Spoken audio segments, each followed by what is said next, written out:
एक ऐसा स्टूडेंट जो कि अपनी परीक्षा से 3 महीने पहले पढ़कर अपने साइंस सब्जेक्ट में 100 में 95 प्लस मार्क्स ले, वो भी कैसे, वो भी 3 महीने के टाइम में कैसे पढ़ा और कैसा स्टडी था उसका पढ़ने का, वो कैसे साइंस में 100 में 95 ला पाया। तो आज की इस वीडियो में हम ये देखेंगे वो कैसे ला पाया और कैसा किया, उसके लाने का मेन रीजन था, उसका पढ़ने का तरीका, वो किस तरीके से पढ़ा और किस तरीके से साइंस को ले रहा है। ठीक है, आज साइंस का वैसा इंपॉर्टेंट चैप्टर जो कि आप ये पढ़ते हैं तो आपको साइंस में 100 में 90 प्लस ला सकते हैं। तो अभी प्रूफ के साथ हम बात करें। देखिए, सबसे पहले देखिए, वो साइंस में इंपॉर्टेंट चैप्टर देखना है तो देखिए हम बात करें फिजिक्स में।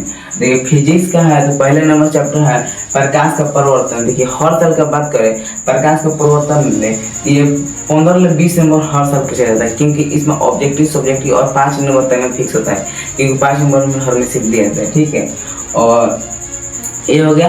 और दूसरा का है आपका प्रकाश का परिवर्तन। प्रकाश का परिवर्तन पहले चैप्टर और दूसरा का चैप्टर प्रकाश का अपवर्तन। ठीक है, ये भी 15-20। ठीक, ये दोनों चैप्टर पढ़ रहे हैं तो आपको बोर्ड परीक्षा में कोई रोक नहीं सकता है, लेकिन और उसको भी बेसिक करना चाहते हैं तो आप तीसरा का पढ़ लीजिए। ठीक, ये भी तीनों इम्पोर्टेंट चैप्टर आपके लिए छाट ले आऊँ खोज कर, सोच लिया आपके लिए इतना मेहनत कर तो आप एक लाइक नहीं करते हैं, क्योंकि वीडियो बनाने में इतना मेहनत पड़ता है और पसीना भी निकलता है। ठीक, और देखिए, और तीसरा का चैप्टर पढ़ना हो तो ऊर्जा का स्रोत पढ़िए। ये भी 20 से 25 नंबर तो आपका आता है हर साल, और इसमें ज़्यादा ऑब्जेक्टिव पूछा जाता है और सब्जेक्टिव कम चाचा रहता है, मतलब पूछा जाता है लेकिन उतना नहीं पूछा जाता है। ठीक, और ये दोनों में सब्जेक्टिव सब मिलाकर ये 3 चैप्टर पढ़े तो आपको साइंस फिजिक्स का टेंशन खत्म हो जाएगा। लेकिन आपको मतलब टाइम है तो आप कम टाइम है तो आप पढ़ सकते हैं 3 चैप्टर, नहीं तो टाइम आपके पास है तो आप सब चैप्टर पढ़िए, क्योंकि आप जितना ज़्यादा पढ़ेंगे आपको उतना ज़्यादा कम टेस्ट होगा।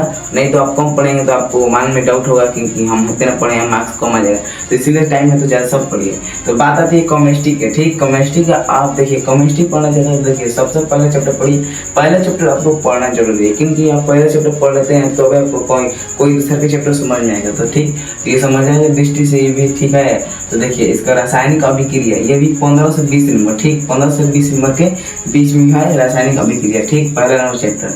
और दूसरा नंबर चैप्टर है देखिए अम्ल भस्म एवं लवण। ठीक है, और ये भी 20 से 15 नंबर, 15-20 नंबर। ठीक है, और तीसरा का नंबर आपका है धातु और अधातु। ये 20 से 30 नंबर का है। सोचिए धातु और मेटल और नॉन मेटल। ठीक है, ये काफ़ी इंपॉर्टेंट है। ये मान लीजिए ये 100 का बाप है, और ये दोनों पढ़िए कबार के, लेकिन ये समझने के लिए पढ़िए।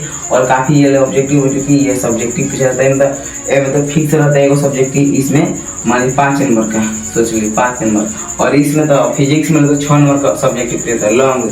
ठीक, लॉन्ग क्वेश्चन 6 नंबर का। ठीक है, इसमें 5 नंबर 5 नंबर। ठीक है, तो ये हो गया। अब देखिए चौथा नंबर पर है कार्बन नियम, ये होगी, ये भी 30 से 20। तो देखिए 20 और से जोड़ेंगे तो आपको पूरा हो जाएगा। मान लीजिए दोनों में सब मिलाकर हो जाएगा। ठीक है, दोनों सीटिंग को मिला के हम बात करें। ठीक है, पहला सीटिंग दूसरा सीटिंग मिला के आप उसी में डिसाइड कर लीजिए, नहीं तो कोई दूसरा का सीटिंग वाला होगा, कोई पहले का सीटिंग, तो में कन्फ्यूज हो जाएगा। तो इसलिए हम दोनों सीटिंग एक फीस दे दिए हैं, तो आप समझ लीजिएगा। ठीक है, तो ये केमिस्ट्री में आप इतना केमिस्ट्री पास होना चाहता है या ज़्यादा होना चाहते हैं तो ये 4 चैप्टर पढ़िए, आपको केमिस्ट्री में कोई टेंशन नहीं होगा। ठीक है, और देखिए आपका बायोलॉजी की बात करते हैं। बायोलॉजी में है आपका पहला नंबर चैप्टर जैव प्रक्रम में 4 चैप्टर है।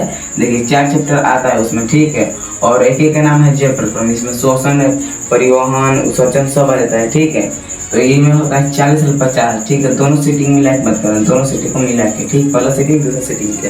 ठीक है, और दूसरा का नंबर चैप्टर पढ़िए जनन। ठीक है, जनन पढ़िए। ठीक, ये भी 20 से 30 नंबर। ठीक, दोनों में पढ़ लेते हैं तो आपको बायोलॉजी का टेंशन खत्म हो जाता है, क्योंकि अब बायोलॉजी में पढ़ा तो बायोलॉजी में का कोई टेंशन नहीं रहेगा, क्योंकि बायोलॉजी में ये 2 चैप्टर इम्पोर्टेंट है और कोई भी नहीं। मान लीजिए रहता है आप पढ़ना चाहते हैं टाइम में तो पढ़िए। ठीक है, और ये था आपका इम्पोर्टेंट चैप्टर साइंस का। आप जो पढ़ते हैं तो आपको है बी साइंस में ला सकते हैं मार्क्स। तो अगर आप वीडियो तो यहाँ तक पहुँच गए तो आप एक थोड़ा सा कमेंट कर दीजिएगा वीडियो कैसे लगा, और वीडियो को ज़्यादा से ज़्यादा शेयर करिएगा अपने दोस्तों के साथ। तो थोड़ा स्मार्ट तरीका से जो कि जो चैप्टर इम्पोर्टेंट उस पर फोकस करिए। ठीक, तो एक लाइक कर दीजिए, क्योंकि लाइक करने और सब्सक्राइब करने पैसा नहीं मिलता है। तो मिलते हैं अगली वीडियो में, तब के लिए बहुत बहुत धन्यवाद।